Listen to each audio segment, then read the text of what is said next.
10 dekabr Dünya İnsan Hakları Günü. Yani Birleşken Devletler Teşkilatı'nın Kişilik Hak Hukuk Günü'nün 70 yıllığı. Bu münasebet bilen Şarkı Türkistan'daki 25 milyon Müslüman qarindoshlarımızning Xitoy kommunistleri tarafidan depsende ve ayak astı bo'layotgan bugungi kunida Xitoyning razil abdi bashirisini dunyoga anglatish uchun Türkiye Komünist Teşkilatı İstanbul Oqsaroyda Şarkı Türkistan uchur axborot e'lon qilish yig'ini o'tkazdi. Şarkı Türkistan Teşkilatlar Birligi ve Komünist Teşkilatı rahbarlari bu faoliyatni o'rtaq elib bordi.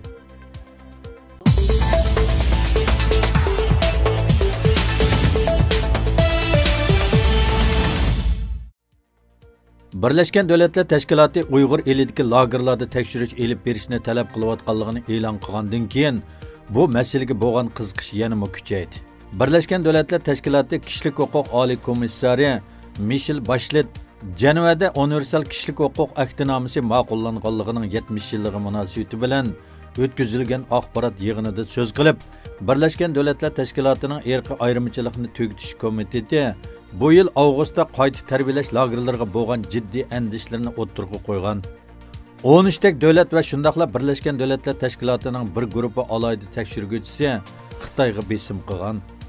Men burun ta'kidlab o'tganimdek, biz bu rayonga kirib, biz topshirib olgan andish qilarlik ma'lumotlarni tekshirish va aniqlashni talab qilib kelyapmiz degan edi.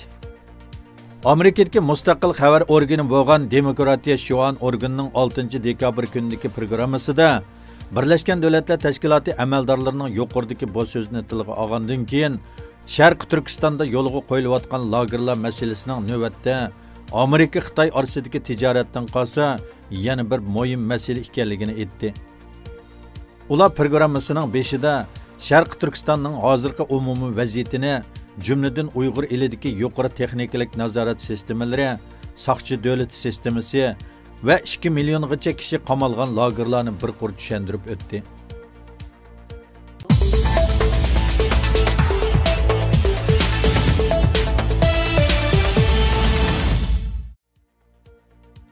Xitoy kommunistleri Sharqi Turkistonda davomli jazo lagerlarini qurib, ham kengaytib musulmon xalqni tutqun qilmoqda. Chet el taratqullarining surishti qilishi bilan zo'r ko'lamdagi jazo lagerlaridan 39 qurilgan bo'lib, buning ko'lami 140 futbol maydonidan cho'ng ekanligi ma'lum. Sunniy Hamraning tatqan suratidan bayqilishicha, jazo lagerining yangi qurilayotgan va kengaytilayotgan ko'lami 2017-yil apreldan 2018-yil avgustgacha 3 yil ortganligi o'ttirg'i chiqdi. Bu jazo lagerlari amaliyotda turmadimi nachar bo'lib, kichkina uyda 20 dan ortiq tutqun turadiganligi, sharoitning to'limi nachar ekanligi, maynatchilik, ochliqdan og'ir kasal bo'lsa-mu davolatmaydiganligi oshkor bo'lgan.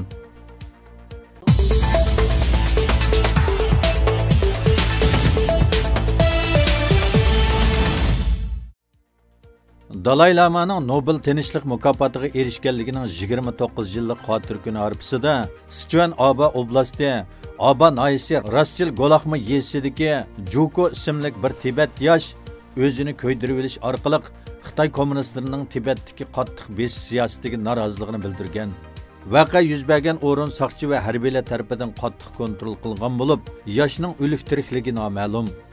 2009-yildan hozirgacha Tibetda jami 154 odam o'zini ko'ydirib Xitoyga noroziligini bildirgan bo'lib, Aba noyasidan bu yoshni qo'shganda o'zini ko'ydirib olganlar 42 ga yetgan.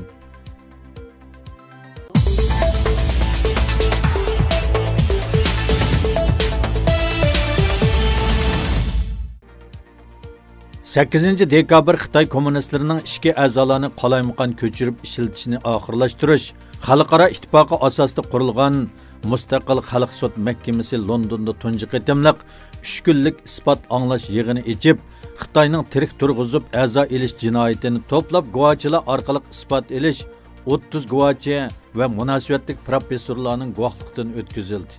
Bu tekshirish nihoyatda muhim 2 nuqta ustiga markazlashgan bo'lib, birinchi e'lingan ishki a'zolarning soni hukumat statistikasidan xeyli ko'p eshib ketgan.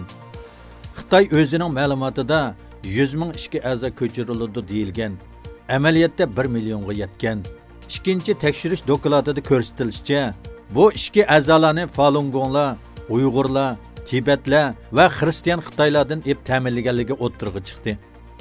Bu yig'in dal Dunyo kishilik huquq kuni 70 yilligining harpisida ochilgan.